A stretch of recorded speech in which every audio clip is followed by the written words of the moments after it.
Assalamu alaikum everyone. वालेकुम अस्सलाम। I hope that all of you are doing very well. And the grammar and composition class must have kept you busy all the week long. Before we begin with anything new today, if you have any question, you can write it down, or if you can afford to open your mic, you can also talk. G. Anyone? Someone?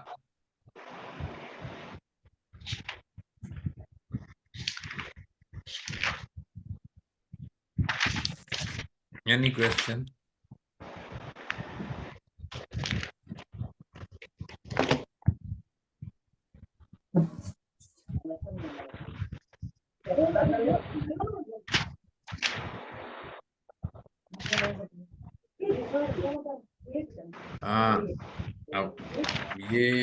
There was a question that we haven't been provided practice exercises. वो थोड़ा समझिए उसको trim करना था, बड़ी लंबी थी तो वो थोड़ा सा अभी वो the first chapter is of 26 pages. So inshallah ta'ala today we'll send it, right?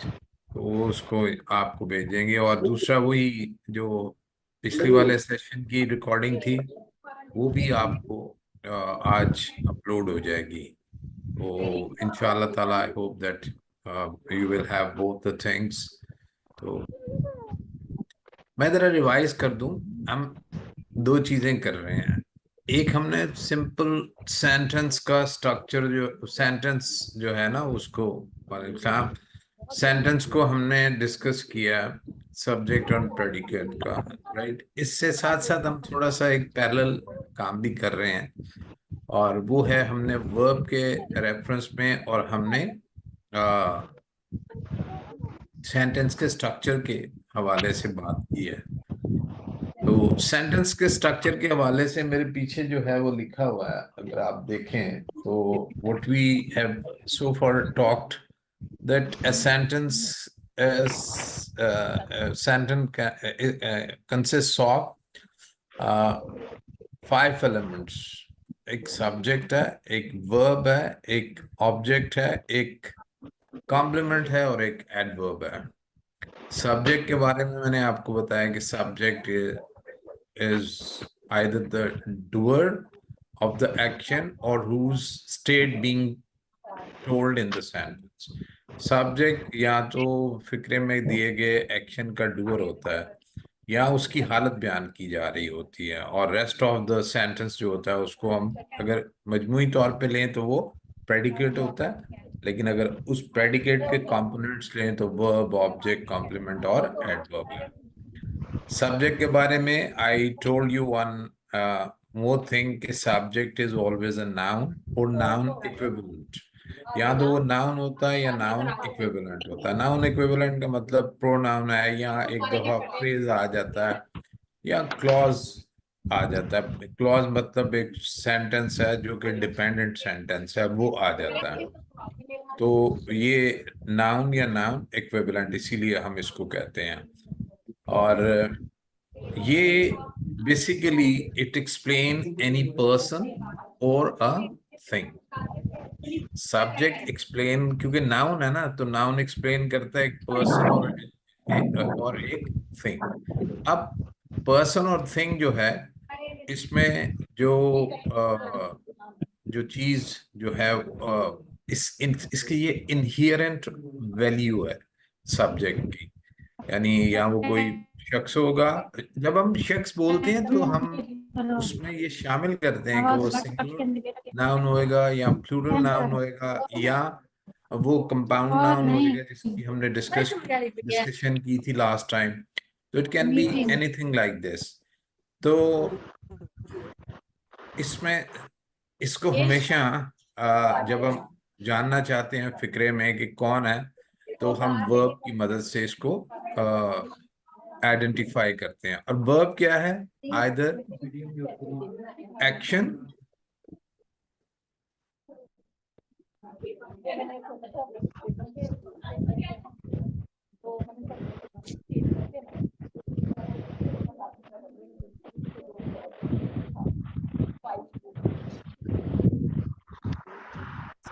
मेरा नाम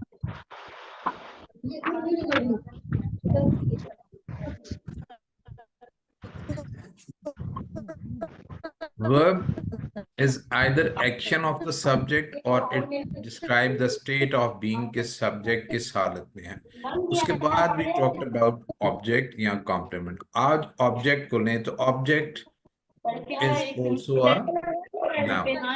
ऑब्जेक्ट भी हमेशा एक नाउन या नाउन इक्विवेलेंट होता है, और ये उसी वक्त आता है, ऑब्जेक्ट फिक्रे में उसी वक्त आता है जब फिक्रे में वर्ब जो है वो किसी शख्स या किसी चीज के ऊपर कोई एक्शन करता है। यानी object is the receiver of the action. Object subject की हालत बयान नहीं करता, वो हमेशा उसका एक्शन का रिसीवर होता है। तो अगर मिसाल के तौर पे किसी सेंटेंस में सब्जेक्ट की हालत बयान हो रही है, तो फिर उस फिक्रे में ऑब्जेक्ट नहीं हो सकता, उस फिक्रे में ऑब्जेक्ट नहीं हो सकता। ये बहुत अच्छी तरह याद रखने की जरूरत है कि if object is also a noun, it can be a person or a thing, or it is the receiver of the action of the subject. And if there is no action in this sentence, if the sentence describe about the state of being of the subject, then there cannot be any object in the sentence। ये बहुत अच्छी तरह वो कर दिया मैंने, रखने की असलम जरूरत कर है। ये दिया, मैं जो बता एक भी दिया है छोटी मैंने छोटी मैंने चीजें बता आपको भी कह दिया रहा है हूँ, कि मैं कहाँ से हूँ। मैं एक लेक्चर में भी इसको कंप्लीट देखो कर रुक गए, सकता हूँ, लेकिन व्हाट आई मैं वांट नहीं इज सुन रही, मैं कह रही थोड़ा कि वो आ आप जाए इन उसके बाद चीजों मैं। को ना आहिस्ता आहिस्ता करके जहन में उतार आए हैं, लिखें, लिख के इनको याद करें, और इनके ऊपर एक्सरसाइज, इनके ऊपर पूरा एक पूरा चैप्टर है, लेकिन उस चैप्टर को एकदम मैं पकड़ूंगा तो फिर will be difficult for you. इसलिए मैं इसको साथ थोड़ा थोड़ा लेके जो है वो चल रहा हूं। अब इधर मैंने सी को छोड़ा है, तो इसका मतलब ये हो गया कि सी क्या है? सी जो है, it is the element in the sentence that describes the state of the subject. यानी सब्जेक्ट जो है वो किस हालत में है, क्या है, वो एक्सप्लेन करता है। तो कॉम्प्लीमेंट का मतलब ये है कि ये सब्जेक्ट के बारे में जो हम डिस्क्राइब करना चाह रहे हैं वो बयान करता है, तो ये हमारा कॉम्प्लीमेंट है।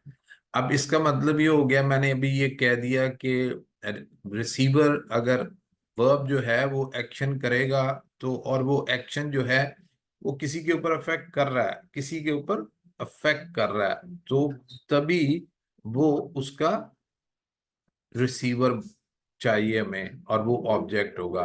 और अगर एक्शन किसी के ऊपर हो ही नहीं रहा, बल्कि वर्ब जो है वो एक्शन नहीं कर रहा है, बल्कि वर्ब जो है वो डिस्क्राइब कर रहा है सब्जेक्ट की कोई स्टेट को, तो इसका मतलब यह है कि वो हमारा कॉम्प्लीमेंट हो जाएगा, वो हमारा कॉम्प्लीमेंट हो जाएगा। अब ये जो वर्ब है, ये वर्ब यानी एक्शन वर्ब नहीं रहेगा, इसको हम आगे पढ़ेंगे भी। इसको हम लिंकिंग वर्ब कहते हैं या कैप्चुला वर्ब भी कहते हैं। तो ये यानी इसका मतलब ये हो गया कि अगर एक तरह का एक्शन, एक खास किस्म का एक्शन वर्ब होगा तो हमारा फिक्रे में ऑब्जेक्ट आएगा, और अगर एक खास तरह का ऑब्जेक्ट वर्ब नहीं होगा जो एक्शन को बयान करता है, जो किसी दूसरे पे होता है, बल्कि वो सब्जेक्ट की स्टेट को बयान कर रहा है, तो फिर हमारा ये कॉम्प्लीमेंट है। तो ये कॉम्प्लीमेंट जो है ये तकमिला है, यानी एक फिक्रे के मीनिंग में यानी कॉम्प्लीमेंट के बगैर, एक बात इधर है कि हम ऑब्जेक्ट के बगैर एक तरह से बाज दफा फिक्रा जो है वो कंप्लीट कर लेते हैं। एक्शन भी होता है, वो दो टाइप्स ऑफ एक्शंस होते हैं, वो उसको पढ़ते हैं एक एक आध लेक्चर के में। तो एक वर्ब होता है, जिसे मैंने अभी लिंकिंग वर्ब कहा। अगर लिंकिंग वर्ब हो तो वो हमारा फिक्रा जो है वो उसी वक्त कंप्लीट होता है जब उसके साथ कॉम्प्लीमेंट आएगा।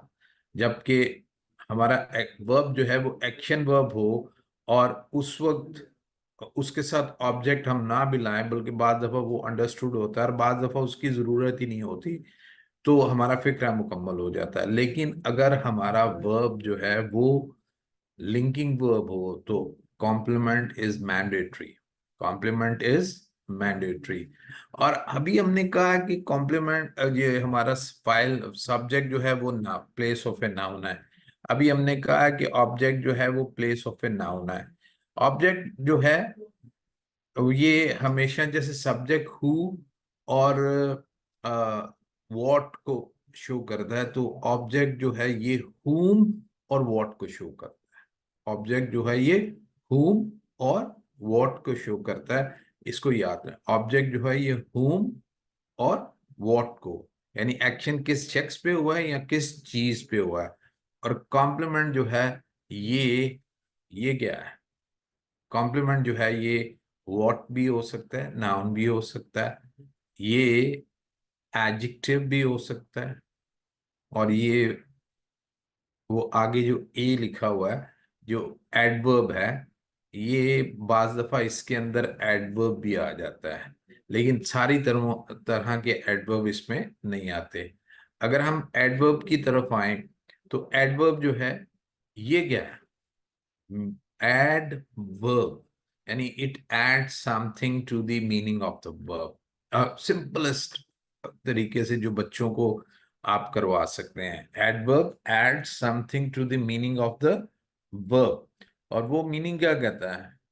वर्ब, जब मिसाल के तौर पे वर्ब में एक्शन का या स्टेट ऑफ बीइंग का होता है, लेकिन वक्त का नहीं होता। हाँ, टेंस होता है उसमें, लेकिन वो टेंस में वक्त स्पेसिफिकली वर्क नहीं होता।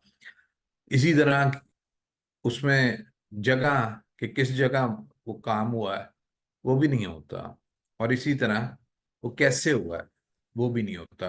तो एडवर्ब जो है ये हमारा हमें बताता है कि काम वर्ब में जो है वो कब हुआ है, कैसे हुआ है, क्यों हुआ है, कितनी दफा हुआ है, कितनी दफा हुआ है, और कहाँ हुआ वगैरह बताता है। यानी इसको हम करें तो एडवर्ब जो है ये हमें बताएगा when, where, how, why, how many times, इसको डिटेल में हम कर देंगे। तो ये, और हमारा जो कॉम्प्लीमेंट है ये ये जो है ये नाउन भी होता है, ये एडजेक्टिव भी होता है, और ये एडवर्ब भी होता है। राइट, ये तमाम में चीजें हो सकती हैं।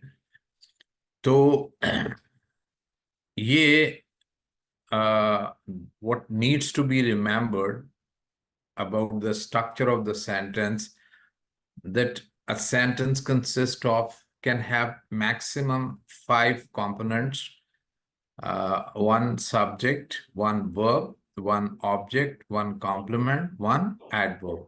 Sometime in a sentence, we can have only 2 components, subject and verb.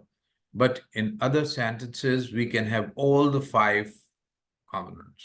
All the आज five आज are क्या था? will अच्छा be मिनट में discussed. If there is any question in your mind, you can write it.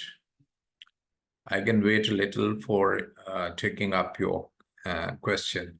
अगर आपके जहन में कोई सवाल है तो आप लिखते हैं या आप बोल दें, uh, ये साथ साथ इसका जवाब देते जाएंगे।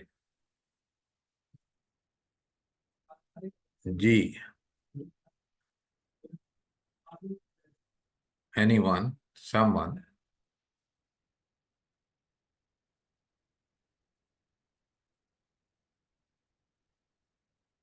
इसको आप लिख सकते हैं सवाल।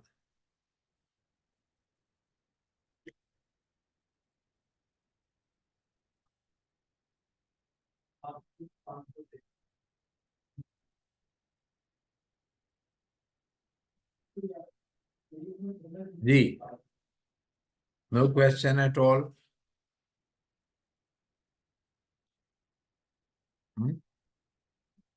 कोई क्वेश्चन नहीं है। Thank you. उसके बाद हमने एक और चीज जो की थी वो थी वर्ब, राइट। वर्ब में हमने किया था वर्ब के वर्ब की 5 फॉर्म्स हैं। दिस आप how can be guide student, बिल्कुल इसी तरह जिस तरह चीजों को समझा रहा हूं इसी तरह ये बिट बिट बाय बिट जो है वो आपने इसको लेके चलना है।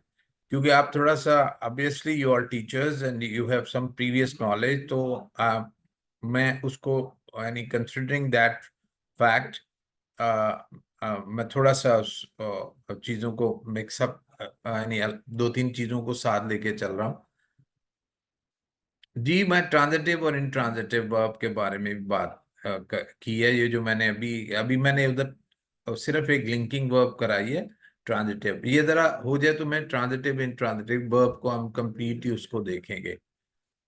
तो मैं वापस आता हूँ कि वर्ब के बारे में जो हमने पढ़ा है कि verb consist of 5 forms, right. First form is infinitive, second is bare infinitive, third is present participle, fourth is past tense and fifth is past participle।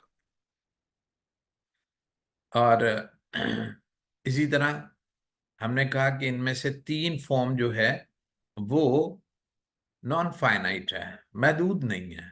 उन महदूद नहीं है कि जमाना उनमें नहीं आता, उनका मीनिंग हम करें तो उनका जमाना उसमें नहीं आता। और उसकी मैंने मिसाल भी दी, और वो इन्फिनेटिव है। जैसे टू राइट है, इसमें जमाना नहीं है। जैसे राइटिंग है, इसमें जमाना नहीं है। जैसे रिटर्न है, इसमें जमाना नहीं है। लेकिन टू जो है वो है राइट या राइट्स, पेयर इन्फिनेटिव, इसमें जमाना है, हाल है। या रोट, इसमें जमाना है, माजी है। तो ये 5 फॉर्म्स है। तो ये एक चीज जो है वो मैंने बताई। अब एक बार याद रखिएगा कि जिनमें जमाना नहीं है, जिनमें जमाना नहीं है वो कौन से हैं? इन्फिनेटिव, प्रेजेंट पार्टिसिपल और पास्ट पार्टिसिपल। हम इनको एक और भी कर सकते हैं। यानी जब हमने अभी नाउन के बारे में कहा, नाउन या नाउन इक्विवेलेंट, सब्जेक्ट जो है वो नाउन या नाउन इक्विवेलेंट होगा। तो नाउन इक्विवेलेंट में खास तौर पे इनमें से 2 फॉर्म्स, इन वो कौन सी 2 फॉर्म? इन्फिनेटिव और प्रेजेंट पार्टिसिपल। ये भी नाउन बन जाती है। नाउन बन जाती है, कैसे नाउन बन जाती है? जैसे जब ये नाउन की जगह पे आ जाते हैं तो ये नाउन बन जाती है, नाउन की जगह पे। अब नाउन की कौन सी जगह है? सब्जेक्ट है। तो अगर ये सब्जेक्ट की जगह पे आ जाएगी तो नाउन बन जाएगी। नाउन की कौन सी जगह है? ऑब्जेक्ट है। अगर ये नाउन की जगह पे आ जाएगी, ऑब्जेक्ट की जगह पे आ जाएगी तो नाउन बन जाएगी। नाउन की एक जगह 3 जगह हैं कॉम्प्लीमेंट में, नाउन की, एडजेक्टिव की और एडवर्ब की। तो एक जगह पुर कर लें तो ये नाउन बन जाएंगे। और अब बस अभी इतना ये अगर आप याद रखें कि infinitive, to work, to play, to write, present participle, writing, playing, right, describing, they can also become noun equivalent if they are used in place of a noun, or in place of a noun as subject, as object, or as complement, right? तो ये 3 जगहों पे आ जाएं। अगरचे अभी सिर्फ 3 जगह मैं बता रहा हूँ, there are many more things to come, लेकिन एकदम इन चीजों को नहीं बताना। तो वर्ब के बारे में ये आप। अब एक और चीज है, अब नाउन नाउन हम बार बार कर रहे हैं, तो नाउन के बारे में थोड़ा सा चीजें जो है उसको जरा देख लें कि नाउन, जब हम नाउन बोलते हैं कि सब्जेक्ट इज अ नाउन, तो वहां अगर सिंगुलर नाउन होगा तो भी वो नाउन है, अगर उसके साथ एस लगा के उसको प्लूरल कर दें तो वो भी नाउन है, या वो फ्रेज कर दें तो भी वो नाउन है। ये बात याद रखिए कि वो होगा सिंगुलर या plural noun can be the subject, लेकिन एक आदमी और बहुत से आदमी आदमी लेकिन यह है कि हम उनके साथ कुछ सिफत भी लगा सकते हैं, कुछ एडजेक्टिव्स भी लगा सकते हैं। क्या कर सकते हैं? कुछ एडजेक्टिव्स भी लगा सकते हैं। मिसाल के तौर पे अगर मैं इसको रब करता हूँ और थोड़ा सा करने की कोशिश करता हूँ कि इसको हम करें।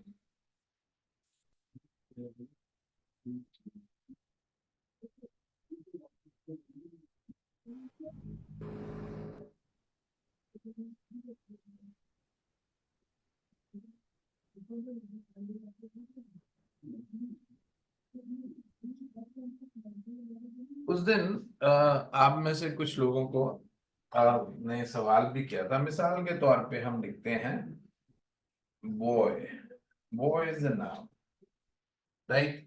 हमेशा जब सिंगुलर नाउन होगा तो उससे पहले एक आर्टिकल लगाना पड़ेगा, अ बॉय, राइट।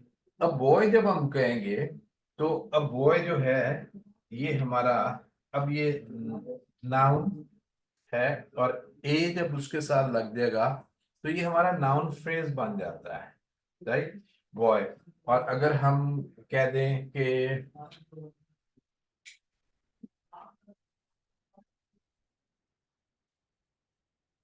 बॉयज, तो इसके साथ हमें नाउन एक आर्टिकल की जरूरत नहीं होगी, क्योंकि ये हो जाएगा प्लूरल नाउन हो जाएगा, right, we don't need it. अब बाज़ औक़ात इसको हम डिस्क्राइब कर देते हैं, लेकिन डिस्क्राइब कर देते हैं हम गुड बॉयज। इसी तरह हमने अगर इसको करना है तो इसको हमें करना पड़ेगा a good boy, a good boy. तो इसकी जगह पे कोई भी से बयान कर सकते हैं हम लोग कि ये स्मार्ट, हैंडसम, कोई भी, तो ये एडजेक्टिव हो जाएगा, एडजेक्टिव। वैसे ये जो लेटर ए है जिसको हम एज ए आर्टिकल इस्तेमाल करते हैं, ये भी ये बेसिकली ये एडजेक्टिव ही है, वन बॉय के मफहूम में है। और एडजेक्टिव जो है वो आपको पता है वो अपने नाउन की क्वालिटी भी बयान करता है, जैसे गुड है वो उसका नंबर भी बयान करता है। अगर हम कह दें टू बॉय, थ्री बॉय, वो बहुत सी एडजेक्टिव जो है वो बहुत सी चीजें बयान करता है, तो ये एडजेक्टिव बयान करता है। अब एडजेक्टिव जो है ये अपने नाउन से पहले आया है, इसको खत्म कर दें तो हमारा सब्जेक्ट रो ही रहेगा। इसी तरह और my class, a boy of my class. ये बात याद रखें कि जिस तरह गुड बॉयज को डिफाइन डिस्क्राइब कर रहा है कि कौन से लड़के अच्छे लड़के, इसी तरह ऑफ माय क्लास जो है ये भी बॉय या बॉयज को डिस्क्राइब कर रहा है, कौन से लड़के? मेरी क्लास के लड़के, ठीक है। तो ये ऑफ माय क्लास अगरचे एक प्रेपोजिशनल फ्रेज है, इसके अंदर ये ऑफ प्रेपोजिशन है, माय इसमें एडजेक्टिव है, और क्लास जो है ये इसमें नाउन है, और ये पूरे का पूरा मिल के एक प्रेपोजिशनल फ्रेज, इसको हम इस तरह पीपीपी कह देते हैं, प्रेपोजिशनल फ्रेज बन रहा है। इसी तरह गुड जो है ये एडजेक्टिव है और ये डिस्क्राइब कर रहा है बॉयज को। इसी तरह ऑफ माय क्लास ये भी डिस्क्राइब कर रहा है बॉयज को, या अ बॉय को ऑफ माय क्लास। तो जिस तरह ये एडजेक्टिव है, इसी तरह इसको भी हम एडजेक्टिव कहते हैं, इसको भी हम एडजेक्टिव कहते हैं। और एडजेक्टिव क्या करता है? ये डिस्क्राइब करता है। डिस्क्राइब का लफ्ज हम बोल देते हैं आमतौर पे, और बच्चों के लिए हमें यही बोलना चाहिए, लेकिन इसको हम थोड़ा सा टेक्निकल करें तो मॉडिफाई, मॉडिफाई उसको महदूद कर देता है। अब जब हमने गुड बॉयज कह दिया तो गुड, अब बॉयज गुड हैं उनकी एक सिर्फ हमने यूज कर ली है। ऑफ माई क्लास, अब ये ऑफ माई स्ट्रीट नहीं हो सकता, तो ये मॉडिफाई लिमिट कर दिया उसने उसको, नाउन को। तो एक नाउन जो है वो फ्रेज जब बन जाएगा तो उससे पहले एडजेक्टिव आ सकता है और उसके बाद भी adjective.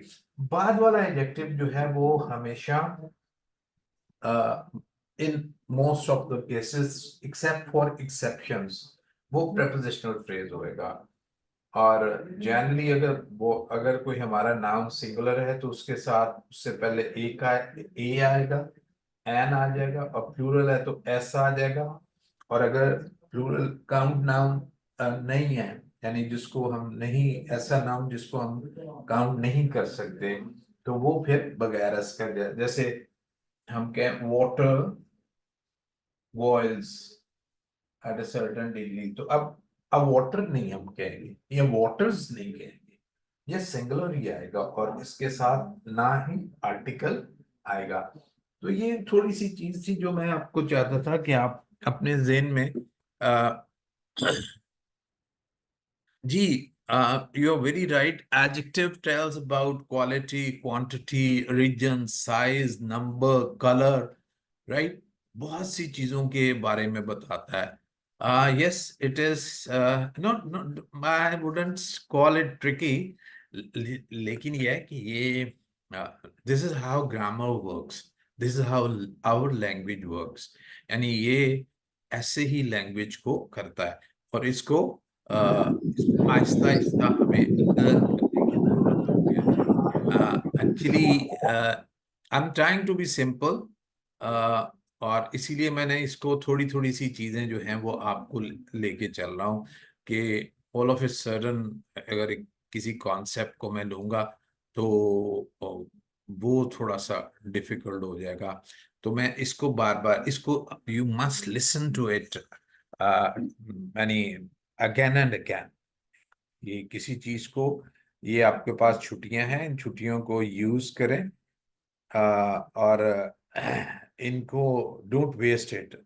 I'm very positive that once you have given some time to this subject, and not only by listening to me, by listening to repeated recorded session, and by doing exercises that I'll provide you soon, inshallah ta'ala, I'm very positive that after 1 month you will be having one thing: you won't have any fear of teaching grammar. And grammar is one of the, I tell you, grammar जो है ना, जितने भी हमारे ये सारे subjects हैं, disciplines हैं, यानी केमिस्ट्री है, बायो है, साइंसेस के हैं, दूसरे हैं, ये हैं, grammar is one of the oldest discipline of knowledge। एक ओल्डेस्ट ग्रामर की जो हमें बाकी हमें चीजों की बुक्स जो है वो नहीं मिलती, ग्रामर की किताब हमें सबसे पहले चौथी और पांचवी सदी के करीब करीब की किताब मिलती है। अपशद यन्नी, ये एक संस्कृत वर्ड है, और ये पहला ग्रामेरियन जो है वो हमें उस वक्त मिलता है। और वो पहला ग्रामेरियन कौन है? पानिनी।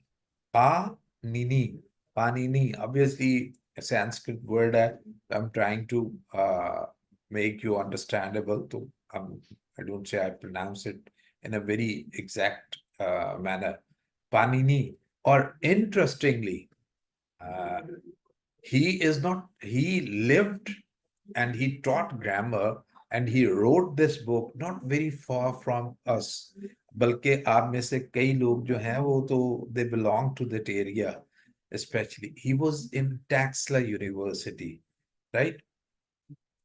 तो ये उसकी किताब है जिसमें उसने 3956 ग्रामर के रूल्स बताए हुए हैं।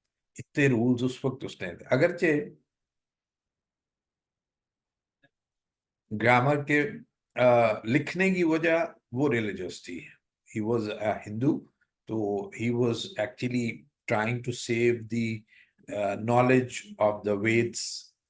तो इस लेकिन उसमें उस चक्कर में ग्रामर लिखी, ये बिल्कुल ऐसे ही है जैसे कुरान के बाद, कुरान से पहले तो कोई ग्रामर नहीं थी, कुरान से पहले तो शायरी थी अरबों की, कुरान के बाद जितना बड़ा काम हुआ है लैंग्वेज के ऊपर और ग्रामर की जो जो किताबें आई हैं, मैं तो क्योंकि मुझे थोड़ा सा इत्तेफाक हुआ था उन पुरानी अरेबिक की चीज़ों को देखने का, तो बल्कि मैंने इंग्लिश बाद में देखी हैं, अरेबिक की ग्रामर्स जो थी वो मैंने पहले, उससे पहले बहुत अर्ली मैंने थोड़ी सी देख ली थी।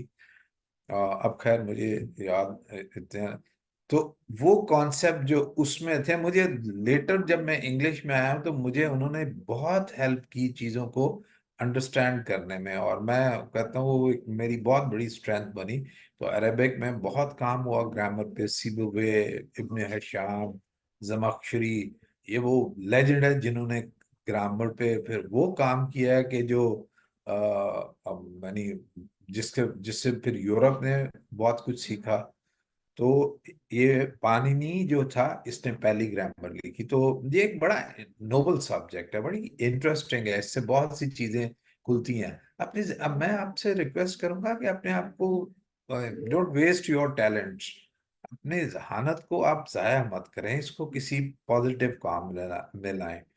और इससे बहुत, ये एक दफा ट्रेडिशनल ग्रामर जो है ये बेसिकली ये मैं बहुत बड़ा एक मिक्सचर बनाता हूँ, एक हंडिया बनाता हूँ डिफरेंट इंग्रेडिएंट्स। ग्रामर जो है ये बहुत से जमानों में लिखी गई है और इसमें बहुत तरीकों से किया गया, तो वो मैं उसको एक ऐसा बनाता हूँ कि इसके बाद आप कोई भी मॉडर्न ग्रामर जो है उसको आप पढ़ सकते हैं। तो मेरा ख्याल है ये मैंने कुछ प्रीलिमिनरी जो मैं करता हूँ, फिर हम वापस अपने सेंटेंस पे आते हैं और देखते हैं कि आज हमारे लिए सेंटेंस जो है उसमें क्या है।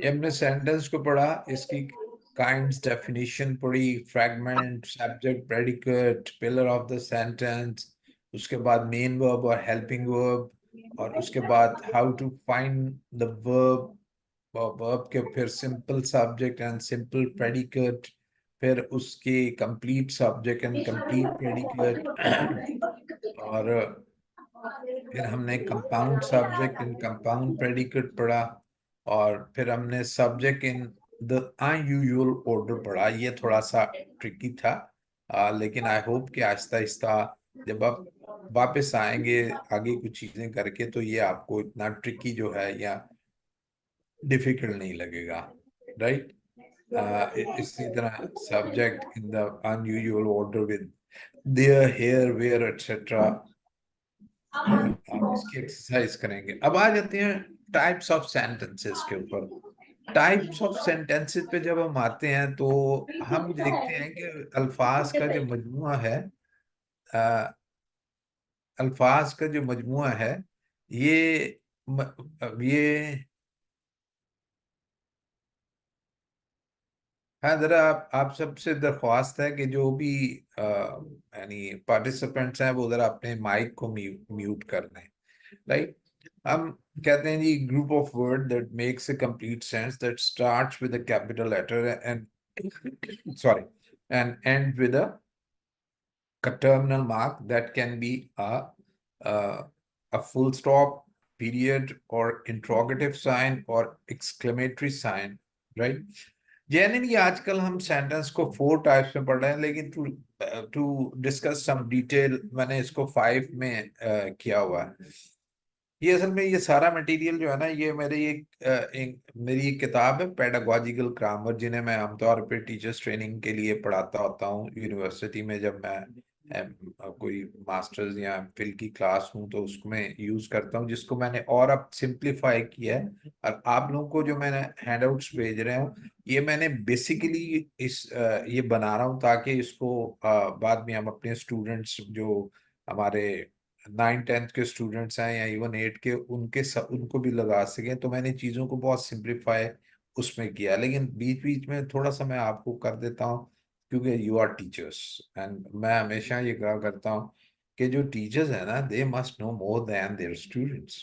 यानी अगर टीचर को अपने स्टूडेंट से ज्यादा नहीं पता तो ये हो सकता है किसी वक्त आप मुझसे कोई चीज पूछे, मैं कहूँ मेरे नहीं आती, कोई हो सकता है, लेकिन generally a teacher must know more then the students, right. तो ये मैंने इसको 5 में किया हुआ है। वो पेडागॉजिकल ग्रामर है बाय शकील अमजद। और ये उर्दू बाजार में ये हुई हुई है, लेकिन पता नहीं प्रिंटिंग में है कि नहीं, अभी करवानी है मैंने दोबारा। तो a group of word that makes a complete sentence is a sentence. अच्छा, जो सेंटेंस होता है ना, जैसे मिसाल के तौर पे हम कहते हैं इंट्रोगेटिव, तो वो सवाल पूछता है। हम कहते हैं इम्पेरेटिव, तो वो किसी शख्स को कोई काम करने के लिए कहता है। हम कहते हैं एक्सक्लेमेटरी, तो वो उसके अंदर हमारी जो फीलिंग्स हैं वो बड़ी स्ट्रांगली एक्सप्रेस हो रही होती हैं। और हम कहते हैं ऑप्टेटिव, तो ये कोई दुआ दे रहे होने जाते हैं। लेकिन ये सारी जो 5 की 5 चीजें हैं, बेसिकली ये स्टेटमेंट होती हैं। In their own right, they are statements.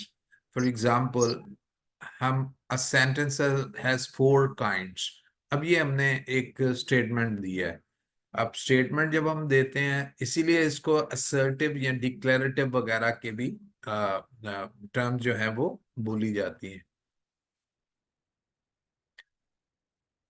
तो इसमें हमारा सब्जेक्ट क्या है, अ सेंटेंस, और हमारा प्रेडिकेट क्या है, हैज 4 काइंड्स।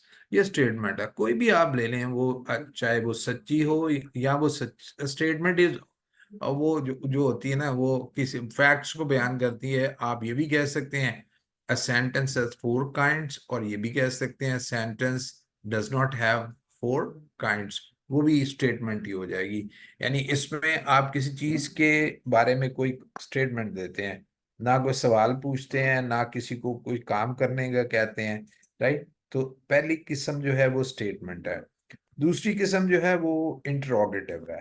इंटेरोगेटिव को अगर आप इंटरोगेटिव बोल दें तो अच्छा होगा स्टूडेंट्स को, जरा एक तलफ्फुज इसको हम नेक्स्ट में करेंगे इंशाल्लाह।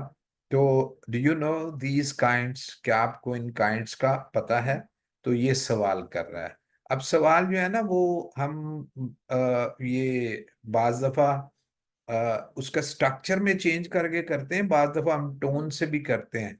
अब मिसाल के तौर पे ये अ सेंटेंस हैज 4 काइंड्स, तो अ सेंटेंस हैज 4 काइंड्स, तो हम इसको टोन के जरिए भी कर सकते हैं, और उस वक्त पंक्चुएशन हम इंट्रोगेटिव लगाएंगे। और स्टडी देम केयरफुली। अब ये जो है आप देखें, इनको एहतियात से जरा स्टडी करें। अब इसको देखें तो ये स्टडी, ये किसी को कोई काम करने को कहता है।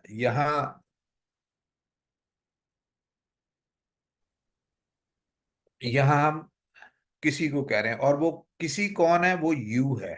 जैसे मैं आप करूं लिसन टू मी केयरफुली, तो मैं कहूंगा यू लिसन टू मी।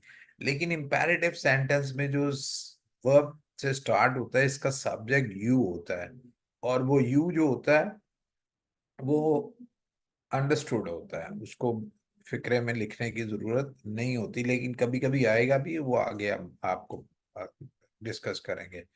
तो एक बात इसके बारे में याद रखें, आमतौर पे इसको ना हुक्मिया जुमला कहते हैं, ठीक है, हुक्मिया जुमला। लेकिन यह है कि ये बेसिकली हुक्म वो नहीं है ऑर्डर, जिस तरह इसके अंदर बहुत सी चीजें होती हैं। इसके अंदर कमांड ऑर्डर भी होता है। आप किसी छोटे को, किसी जूनियर को कोई काम करने का हुक्म भी दे सकते हैं। आप सिंपली किसी को कोई काम करने का कहते हैं, जैसे जिसको जैसे ये स्टडी है, इसमें नसीहत भी होती है। जैसे ये अगर आप छोटे किसी को करें तो वो नसीहत हो जाएगी, और अगर आप किसी अपने पेयर को करें तो वो नसीहत नहीं, बल्कि उस काम करने के लिए एक सजेशन हो जाएगी कि ऐसे काम को करो। तो इसमें हुक्म भी होता है, इसमें वो जिसे हम ऑर्डर या कमांड कहते हैं, इसमें एडवाइस भी होती है, इसमें सजेशन भी होती है। हाँ, तो ये मुख्तलिफ चीजें होती हैं इसमें हमारे यहाँ। यानी बहुत सी जुबानों में भी इसको हर बंदे ने हुक्म के तौर पे ले लिया है। तो ये सिर्फ हुक्म ही नहीं होता, इट कन्वेज मेनी थिंग। हाँ, स्ट्रक्चर इसका सेम यही रहेगा। It will begin with a verb, first form of the verb, उसके बाद वर्ब में अगर एक्शन है तो वो पापा ने कुछ ऑब्जेक्ट नहीं भी कहना, दे मम्मा ने सकता मिला है, के दो। और वर्ब जो है वो अपना क्या था टाइम भी पापा बता सकता, ने अपना अभी लो। एडवर्ब भी बता सकता है कि वो कैसे हुआ, कब हुआ, क्यों हुआ, वगैरह वगैरह। और चौथी जो है वो किस्म, वो है एक्सक्लेमेटरी। ये एक्सप्रेसेस अवर स्ट्रॉन्ग इमोशंस, ये हमारे स्ट्रॉन्ग इमोशंस जो है उसको शो करता है। How easy these kinds are. अब देखिए ये असल में इसमें हमने structure these kinds are easy, ये एक स्टेटमेंट है, लेकिन इसको एक्सक्लेमेटरी करने के लिए हमने हाउ लगाया। तो हाउ के साथ जो है वो हमने कॉम्प्लीमेंट इजी को बाहर निकाल दिया। How easy these kinds are, इसमें आमतौर पे जो वर्ब होता है वो एंड पे चले जाता है। How easy these kinds are, subject वही है, वही what is the verb are, what are these kinds, subject हमें मिल गया। और these kinds are what easy, right. और ये इजी जो है, हाउ जो है, ये इसको इजी को मॉडिफाई कर रहा है। इसको एडवर्ब में हम किस्मों में आएंगे तो इसको कहेंगे। इसी तरह फिफ्थ सेंटेंस जो है ये दुआया जुमला जो है, मे यू लिव लॉन्ग, इसमें आ, वो ये मी है, मैं नहीं लिखा गया, सॉरी, ये may you live long, right. इसमें इसमें ये बात याद रखें कि एक सेकेंड इसको,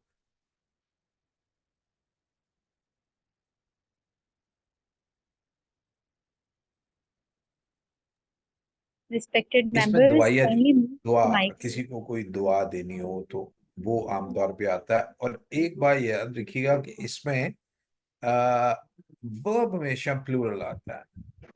आगे जैसे आप देखेंगे वर्ब हमेशा इसमें प्लूरल आएगा, इसमें सिंगुलर वर्ब नहीं आता। और प्लूरल वर्ब जो है उसकी मिसाल क्या है कि उसके साथ एस नहीं लगेगा। आप इसके आगे मिसाल देखेंगे तो ये 5 काइंड जो है वो आ, होंगी। अब इसमें there are 5 kinds of sentences, declarative या statement, interrogative, imperative, exclamatory and optative. अब इनकी आगे थोड़ी सी तफसील है। A declarative sentence makes a statement, it tells something. A full stop is used after this kind of sentence. हमेशा full stop आएगा। My brother is a soldier. Hassan has not come today. तो देखें, starts with a capital letter and with a full stop, ये हमारा statement है। This declarative sentence is also called statement or assertive sentence। ये मुख्तलिफ इसकी किस्में नाम है, लेकिन काम इसका एक ही है। An interrogative sentence asks a question. A question mark is used after this kind of sentence. Do you know how to wash a carpet? What are you doing nowadays?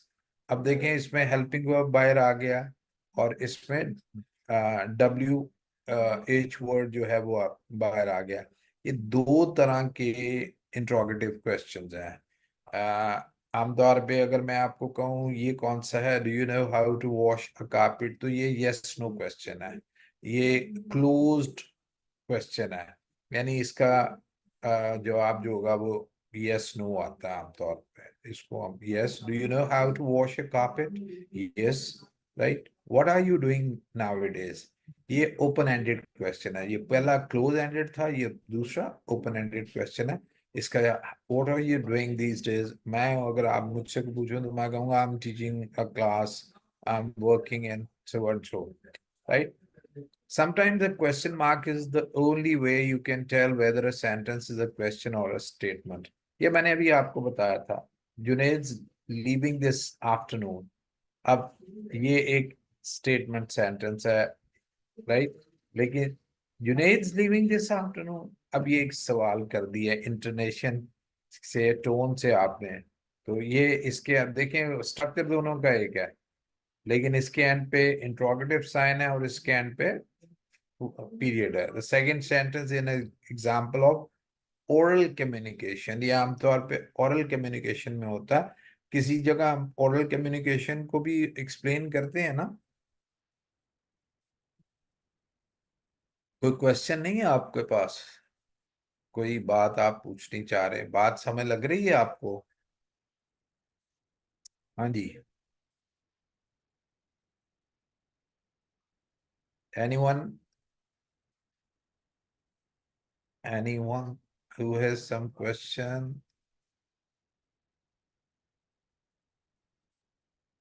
Yes, respected members, you have this opportunity. You can ask questions.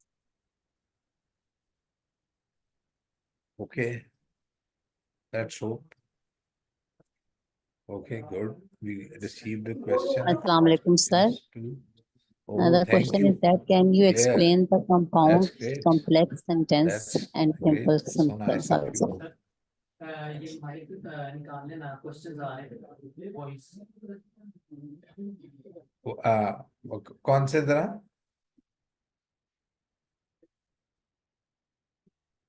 अच्छा, कुछ लोग question करना भी चाह रहे हैं, आप बताएं.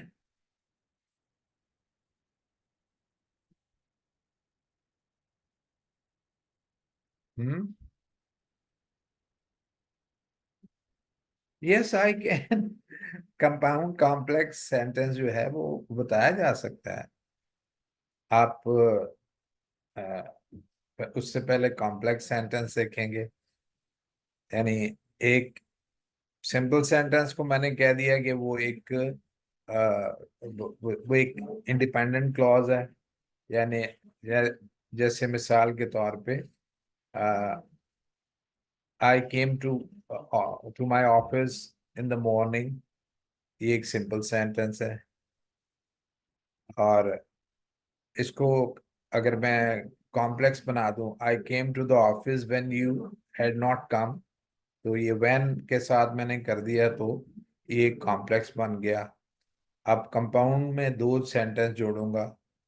यानी मिसाल के तौर पे I came to office when you had not come and I couldn't meet you. So तो एंड के साथ मैं इसको कर दूंगा तो ये कंपाउंड कॉम्प्लेक्स बन जाएगा. इसको जरा बड़ी वो क्या कहते हैं, हम इसको कंपाउंड सेंटेंस जो है दो सिंपल सेंटेंसेस को आपस में मिला दें. दो सिंपल सेंटेंसेस को आपस में मिला दें.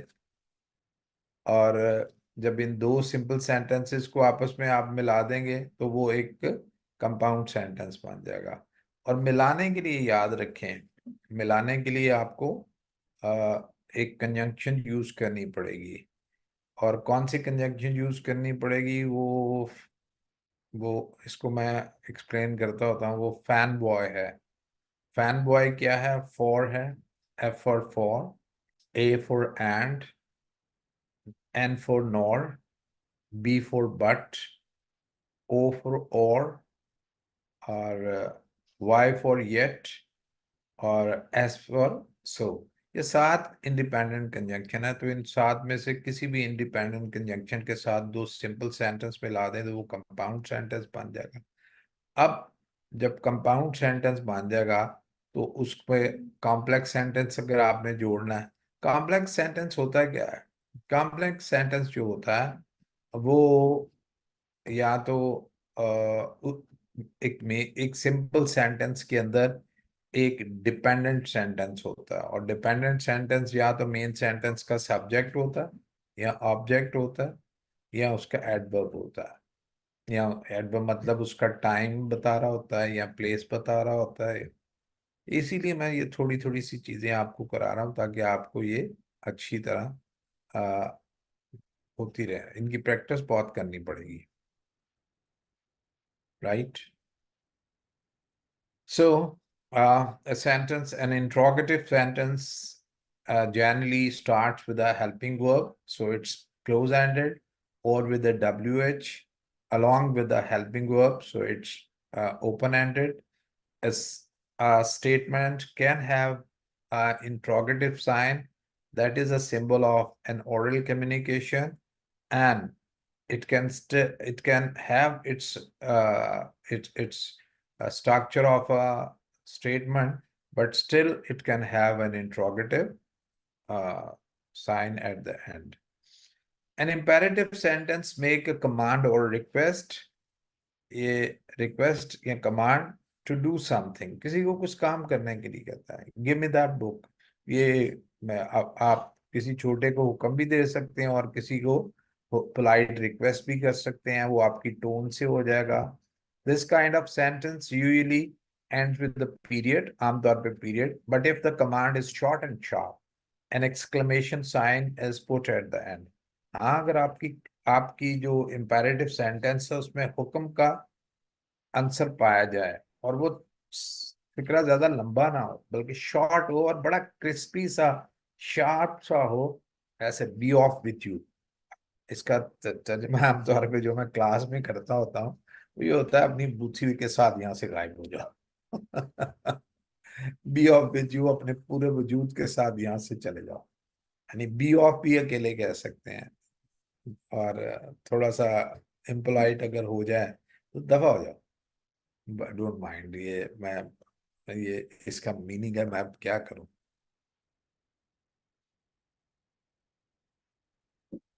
राइट, सो इम्पेरेटिव सेंटेंस हो जाएगा. ये इसमें फुल स्टॉप भी आता है और इसमें साइन ऑफ एक्स है, क्योंकि ये be off with you mix, जब एक्सप्रेशन इन्वॉल्व हो गए, इमोशंस इन्वॉल्व हो गए, तो वो एक्सक्लेमेटरी बन गया. An exclamatory sentence expresses strong feeling. An exclamation mark is used at the end of this kind of sentence. The mangoes tasted great. Oh my goodness. Multan वाले enjoy करते होंगे. What a beautiful sight it is. क्या खूबसूरत नजारा है. बंदा आमों के दरख्त में बाग में बैठा हो और आम खा रहा हो. Right? Some exclamations have the form of question.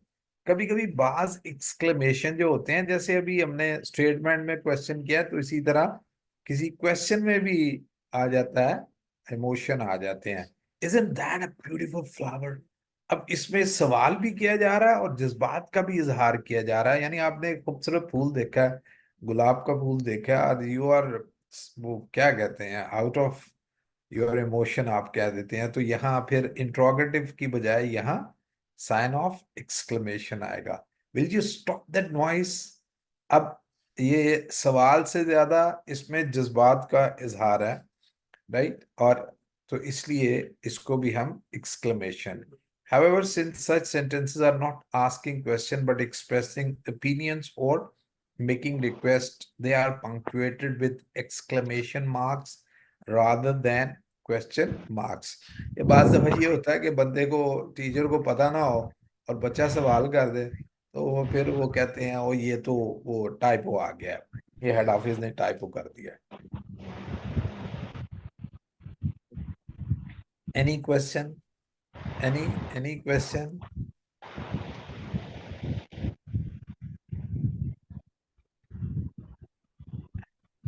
Obviously, it's finite and non-finite. इसको आप बता सकते हैं कि ये एक सवाल आया कि फाइनाइट और नॉन फाइनाइट को कैसे पढ़ाएंगे. तो फाइनाइट को पढ़ाने के लिए आप सिंपली ये वही 5 फॉर्म्स पहले याद कराएं.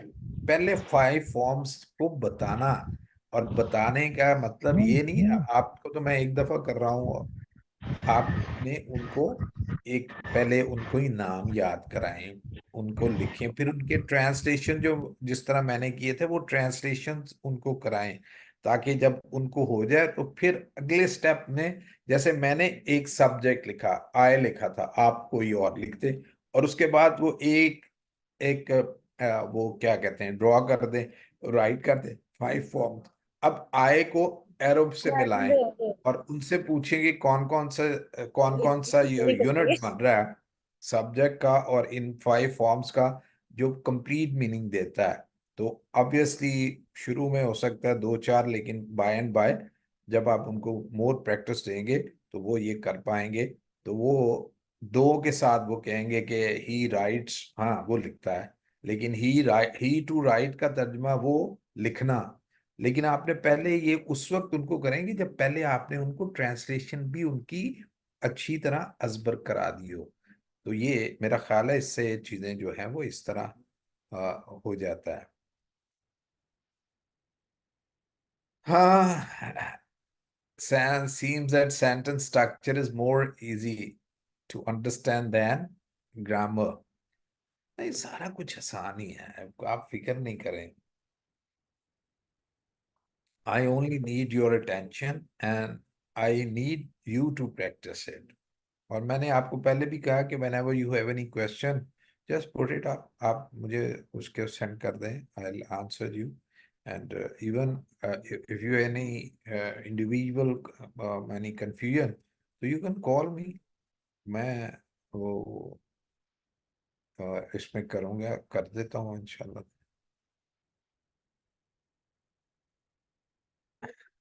English is, yes it is. Thank you. बहुत आपका शुक्रिया।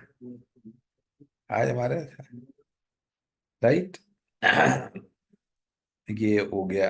अब optative sentence, some grammarians recognize a fifth type of sentence, the optative sentence. Optative sentences expresses wishes. May you live a long and happy life together. ये किसी newly married को हम कह सकते हैं। अब देखें ये आमतौर पे मे के साथ आता है। God save the queen.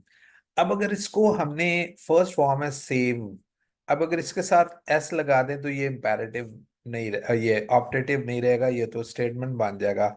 और इसका तर्जुमा क्या हो जाएगा? खुदा क्वीन की को यानी उसकी हिफाजत करता है, जबकि ये दुआ है और दुआ हमेशा जमाने के साथ नहीं होती। अभी इसमें भी देख लें, इसमें भी जमाना बेसिकली नहीं आता, फ्यूचर है इसमें, फ्यूचर है।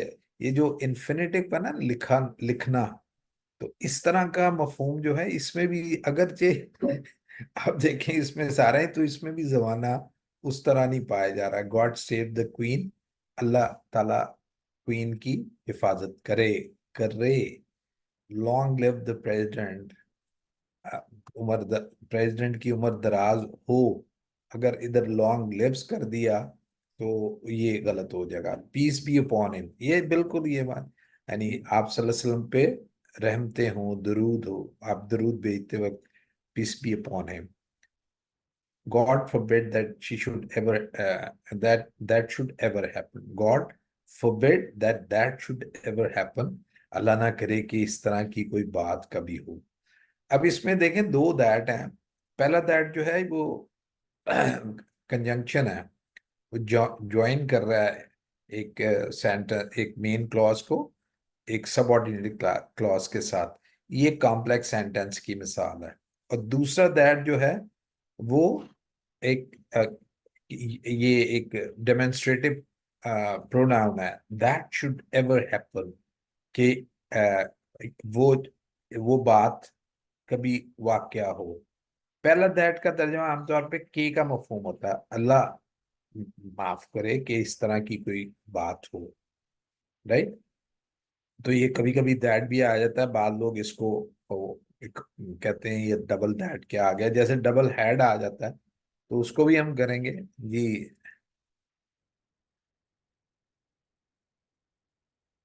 How can we use exclamatory sentence in our comments? Well done. ये भी है, what a beautiful work you have done. What a nice writing you have. इस तरह से कोई भी हम बच्चों को कह सकते हैं तो जिसमें हमारे इमोशंस का इजहार हो, यानी what a creative writing you have done. अब बाद दफा फ्रेज भी होता है व्हाट अ क्रिएटिव राइटिंग, और बाद दफा उसको what a creative writing you have done, इस तरह इट इज, इस तरह से कर सकते हैं। ये सारे एक्सक्लेमेटरी सेंटेंसेस जो है होंगे। Optative sentences are not very common. Some occur as fixed saying. God save, live long. ये इसको हम fixed saying के ऐसे ही आता है, ये पुरानी अंग्रेजी में आमतौर पे ये इसी तरह। लेकिन one thing to remember and to teach is, oh great, कि ये God सिंगुलर है और सेव प्लूरल वर्ब है। अगर एस लगा देंगे तो सिंगुलर बन जाएगा और फिर ये प्रेजेंट टेंस बन जाएगा। इसी तरह ये है लॉन्ग लिव द, ये एक फिक्स वो है फ्रेज है। अब इसकी एक्सरसाइज आप करेंगे तो आपको इसका पता लग जाएगा। इंट्रोगेटिव एंड एक्सक्लेमेटरी, ये आपको मजीद जो आपके पुराने यानी अभी जो थोड़ी सी मुश्किल चीजें थी उसको हम दोबारा पकड़ लिए। Is he in Lahore these days, ये तो इंट्रोगेटिव क्वेश्चन है। Do you know how to spell this word, ये भी इंट्रोगेटिव है। What an artist he is, अब ये एक एक्सक्लेमेटरी है। अब what a girl and boy you are, आप अपने क्लास के बच्चों को कर सकते हैं। How nicely he has played the shot, right? अब ये देखें, ये भी एक एक्सक्लेमेटरी है। तो ये एक्सक्लेमेटरी सेंटेंसेस और इंट्रोगेटिव सेंटेंसेस जो है वो ओपन एंडेड। ओपन एंडेड का मतलब ये होता है कि उसका जवाब यस नो नहीं होगा, उसका जवाब तफसील से बयान करना होगा। ओपन एंडेड में some interrogative sentences question are written in the usual order with the subject first and the verb second. अब मिसाल, अब ये वो जो मैंने अभी आपको वो सब्जेक्ट को हु और व्हाट का आपको कराया था ना, अब इसीलिए कराया था। थैंक यू, इसीलिए कराया था। अब देखें फिक्रा क्या है। Who ordered the, Ali ordered the sandwich, Ali ने सैंडविच को ऑर्डर किया। What's the verb order. अब हु ऑर्डर्ड, अली। अब ऑर्डर्ड व्हाट, दिस सैंडविच। ये इसी तरह हम पासिंग करते हैं। ये तरीके को आप बहुत मजबूती के साथ अंडरस्टैंड कर लें। ये जो मैंने अभी कहा इसको मैं उर्दू में करूं। अली ने सैंडविच को ऑर्डर दिया। क्या काम किया, ऑर्डर दिया। किसने दिया, अली ने। क्या ऑर्डर दिया, सैंडविच को। तो इसमें हमारा अली, अगर इस हु की जगह पे अली था तो अली सब्जेक्ट, ऑर्डर वर्ब, और सैंडविच जो था ये हमारा ऑब्जेक्ट। ये काम को करने वाला और सैंडविच के ऊपर काम का असर हो रहा है तो अफेक्ट ही है, तो ये हमारा ऑब्जेक्ट है। अब मिसाल के तौर पे अब देखिए हु जब हमने कर दिया तो इसका मतलब ये हुआ कि ऑर्डर देने वाला कोई बंदा था, मशीन नहीं थी। ठीक है।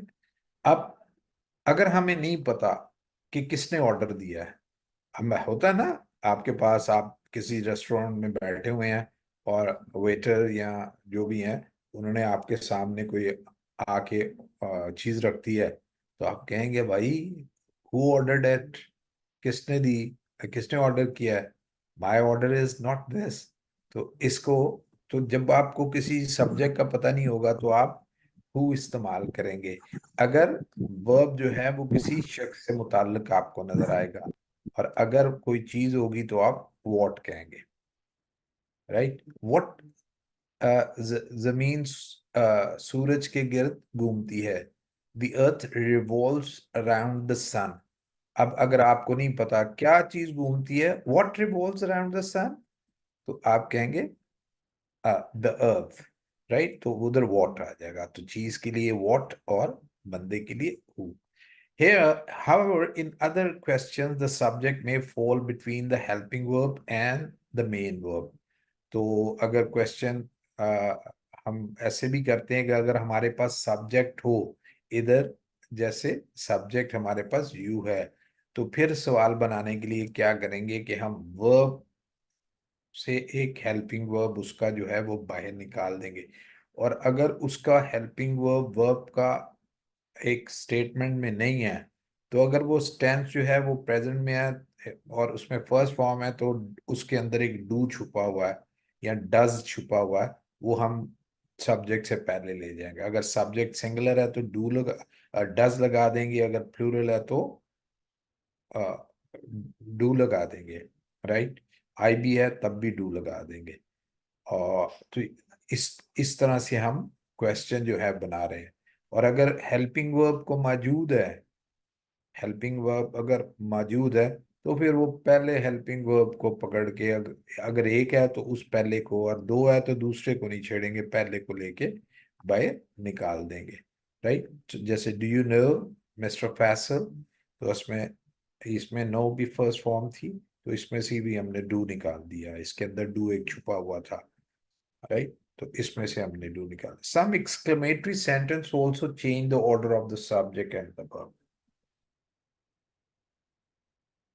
बाज दफा एक्सक्लेमेटरी सेंटेंस भी अपना ऑर्डर जो है वो चेंज कर दे। आई वॉज वरीड, मैं बड़ा फिक्रमंद था।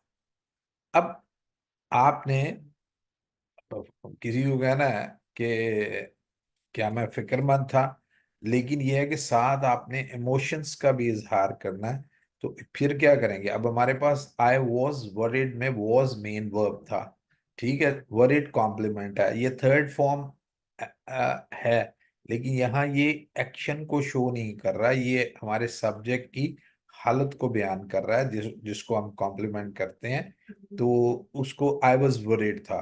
तो अब इसको हमने सवाल भी करना है और इमोशन भी करने हैं, तो was I worried, was I worried आमतौर पे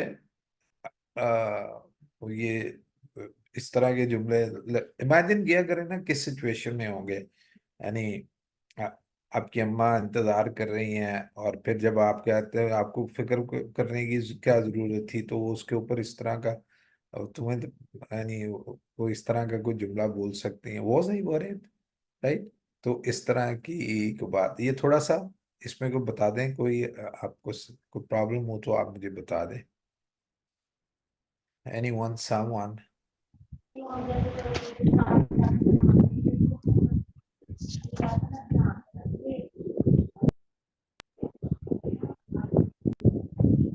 अब जरा हम आ जाए टाइप्स ऑफ इंट्रोगेटिव सेंटेंस। ये थोड़ा सा अब मैं जो आपको प्रिपेयर बता रहा हूँ, ये इसके लिए आप, ठीक है? तो दैट्स ग्रेट। अब हमारे पास जो इंट्रोगेटिव सेंटेंस हो गया, उसको पिछले में हमने देख लिया कि कभी तो हुआ आ जाता है और कभी हेल्पिंग वर्ब आ जाता है। और तो अब हम इसको क्या करते हैं? इसको हम कहते हैं,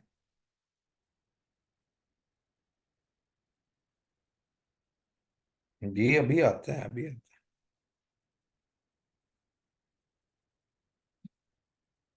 नेगेटिव इंट्रोगेटिव सेंटेंस, बिल्कुल आता है। अब मिसाल के तौर पे टाइप्स ऑफ इंट्रोगेटिव सेंटेंस, अब इसमें हमारी तीन टाइप्स हैं: सिंगल इंट्रोगेटिव, डबल इंट्रोगेटिव और zero interrogative. Single interrogative sentence starts with a helping verb and subject comes after it.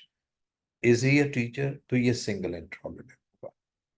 यानी single interrogative क्या है कि helping verb या verb, यहाँ ये is जो है, he is a teacher में is main verb है, ये हमारा linking verb है, तो अकेला यही बार आ जाता है, is he a teacher। अब अगर इसको हमने नेगेटिव हो, he is not a teacher, तो is he not a teacher, इस तरह भी हम कह सकते हैं। और isn't he a teacher contraction हो तो हम इसको आमतौर पे बाहर ले जाते हैं, राइट? ये इस तरह से हम इसको नेगेटिव बना देते हैं। अब डबल इंट्रोगेटिव क्या है? This sentence has a WH interrogative pronoun और adverb along with the helping verb or any form of verb to be with it, right? Up, what is your name? What is your name? अब ये WH जो है, ये WH एक interrogative है, और इसके साथ हमने एक वर्ब या हेल्पिंग वर्ब भी बाहर निकाल लिया है, तो ये डबल हो गया है, तो इसको हम डबल इंट्रोगेटिव कहते हैं। यानी सिंगल इंट्रोगेटिव अगर सिंपली हेल्पिंग वर्ब बाहर निकाले तो सिंगल इंट्रोगेटिव, और अगर WH वर्ड हो तो और उसके साथ भी हमें हेल्पिंग वर्ब निकालना होता है, तो अब इसको हम डबल इंट्रोगेटिव जो है वो करेंगे, ये एक डबल इंट्रो। असल में ये सेंटेंस था, योर नेम इज अली, अब योर नेम इज सना, अब मुझे आपका नाम नहीं पता, तो मैं ये कहूंगा योर नेम इज वॉट। अब जब वॉट कर दिया, सवाल बना दिया, डायरेक्ट सवाल बना दिया, तो इसका मतलब यह है कि मैं what tends to come to the first place. तो मैंने इसको उठा के शुरू में लाया और मेरा फिक्रा बाकी क्या बच गया, what your name is। लेकिन WH जब डायरेक्ट क्वेश्चन कर रहा होता है तो ये अपने साथ एक हेल्पिंग वर्ब को या लिंकिंग वर्ब को बाहर निकालता है, तो इसको भी बाहर निकालना पड़ा और यूं ये फिक्रा बन गया, what is your name, what is your name. ये जितने भी होते हैं ये होते हैं। अब ये जो हमने मूवमेंट की है ना, ये बड़ी इंटरेस्टिंग मूवमेंट है, इसको ही आपको बेसिकली सीखना है, वो हम आगे करेंगे कि कैसे डिफरेंट कॉन्स्टिट्यूएंट जो है वो आते हैं। ये जो सारी मैं बना रहा हूँ ये आपको इन्हीं चीज़ों को सिखाने के लिए, और मेरा ख्याल है कि अगर आपने खुद इन चीज़ों को सीख लिया तो ये चीज़ें बच्चों को सिखाएंगे और बच्चों, बहरहाल will continue that how to learn, how to how to learn and then how to teach them. How do you do is a double interrogative, बिल्कुल है, इसमें helping verb बाहर निकला हुआ और उससे पहले एक WH है, तो ये डबल इंट्रोगेटिव है, बिल्कुल ठीक है, ठीक। So zero interrogative, zero interrogative है जब नाउन सब्जेक्ट जो है वो उसमें नाउन ना हो बल्कि नाउन की वैल्यू, ये थोड़ी सी मैं वैल्यू का लफ्ज इस्तेमाल कर रहे हैं। अब में से ऑब्वियसली मुझे तो मैथमेटिक्स नहीं कुछ आता, लेकिन आप में से अक्सर मैथमेटिक्स से भी वाकिफ होंगे। तो जैसे मैथमेटिक्स में एक एक्स होता है ना, कि अगर हमें किसी कोई चीज जाननी है तो जी वेयर हैव यू बीन पे भी डबल इंट्रोगेटिव है। तो अगर हम किसी चीज को जानना है तो हम एक्स किसी को कर रहे बजाय ये कि फला फला है तो हम एक्स कर देते हैं। तो इसी तरह मैं ये कहा करता हूँ कि हमारे सब्जेक्ट जो कि नाउन है, नाउन की असल वैल्यू को बंदा है हु और कोई चीज है व्हाट। तो बाज औकात ये होता है कि ये बंदे का हमें पता नहीं और चीज का हमें पता नहीं, तो हम फिर वैल्यू को इस्तेमाल करते हैं हु को और व्हाट को। तो उस सूरत में ये zero interrogative, why zero interrogative होता है, उसकी वजह ये होती है कि ये हेल्पिंग वर्ब जो होता है ये बाहर नहीं निकालता, यानी अपने से पहले जो है वो नहीं है। अगर हु की जगह पे अली या सना होते और ये फिक्रा ऐसे होता है सना हैज प्लेड हॉकी, राइट, और इसको हम इंट्रोगेटिव बनाते तो फिर ये हैज बाहर निकलता, हैज अली प्लेड हॉकी या हैज सना प्लेड हॉकी। इसमें देखें कि हैज जो है वो अपने वर्ब के साथ है, कोई दाएं बाएं नहीं हुआ, तो इसको हम जीरो इंट्रोगेटिव कहते हैं, हु हैज प्लेड हॉकी। तो ये जीरो। तो there are three kinds of interrogative sentence, single interrogative with helping verb, double interrogative with WH word plus helping verb, zero interrogative with only the noun value who or what। इसमें मैंने ऐसी ऐसी, अगर मिसाल के तौर पे ये होता कौन खेलता है तो हु प्लेज होता, हु डज प्ले नहीं आता।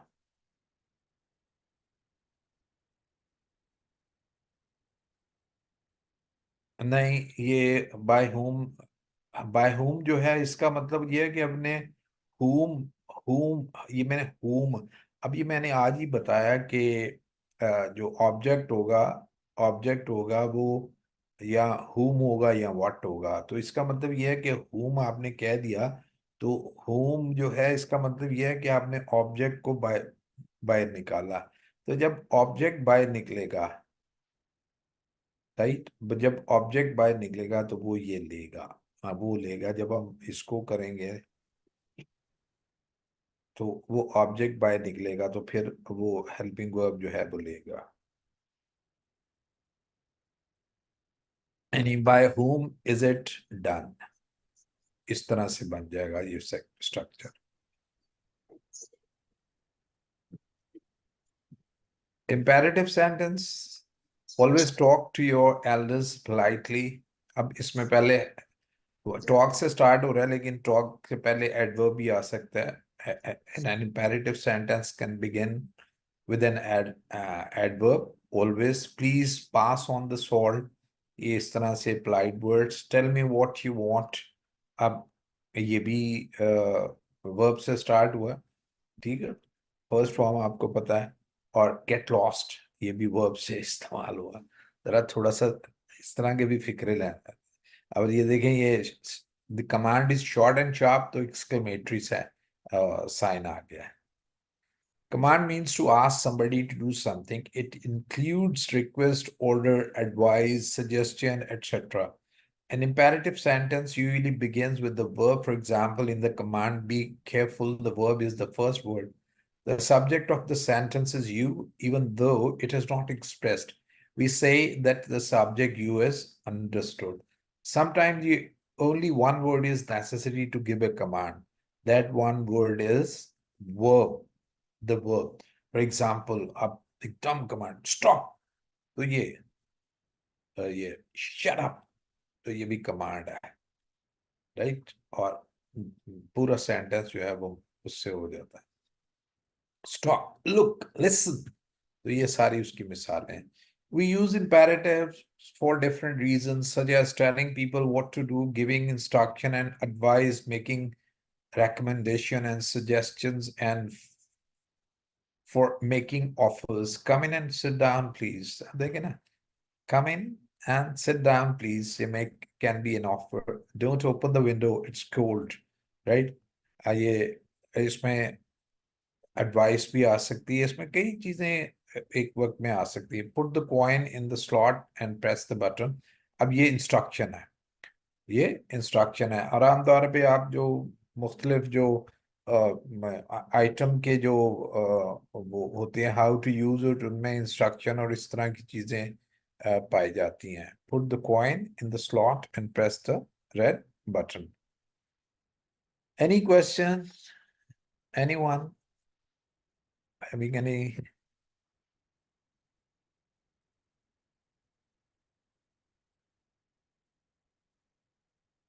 एम्फेटिक इम्पेरेटिव, कभी कभी इम्पेरेटिव को हम जोर देने के लिए भी इस्तेमाल करते हैं। We can make an emphatic imperative with do plus imperative, and do plus first form.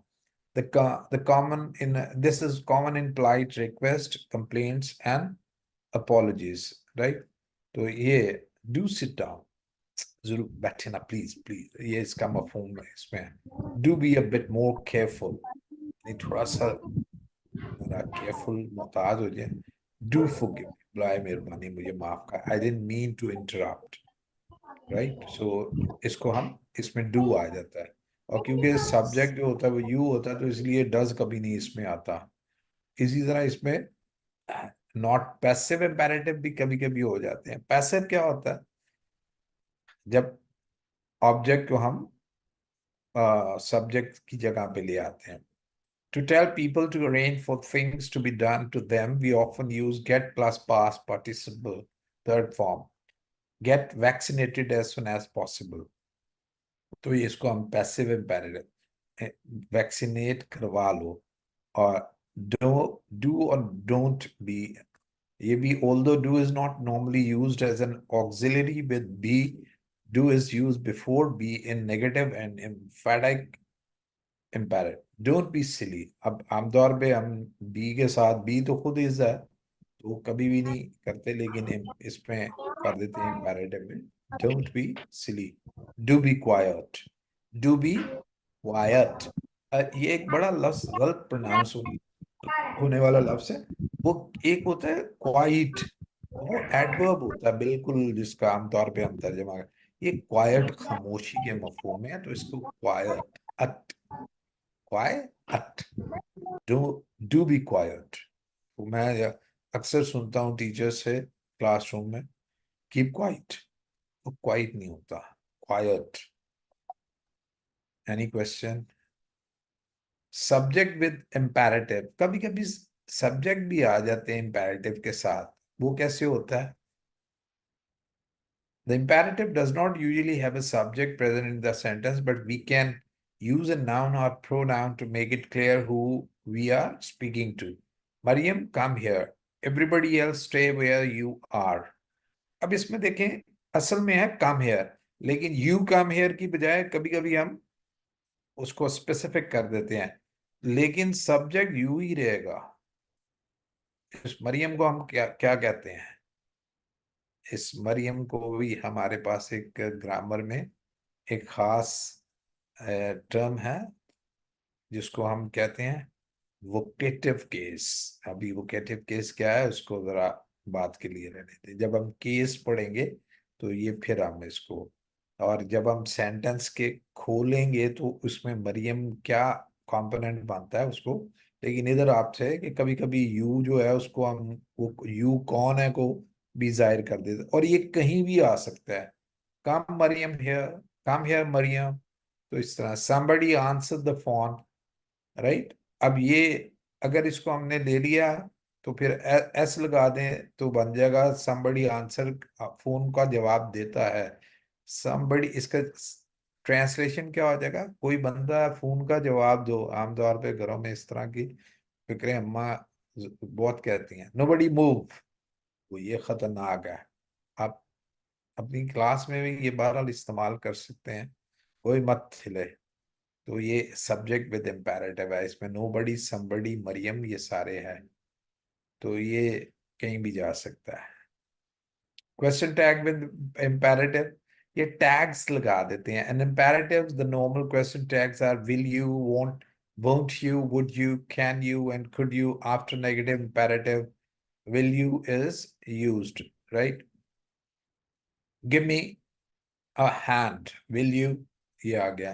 sit down, won't you, और get me something to drink, can you, ये टैग है और ये कॉमे के बाद आता है, राइट। ये अब ये सारे टैग आप सिचुएशन के मुताबिक इस्तेमाल कर सकते हैं। कोई क्वेश्चन है तो करते करते जाएं साथ साथ।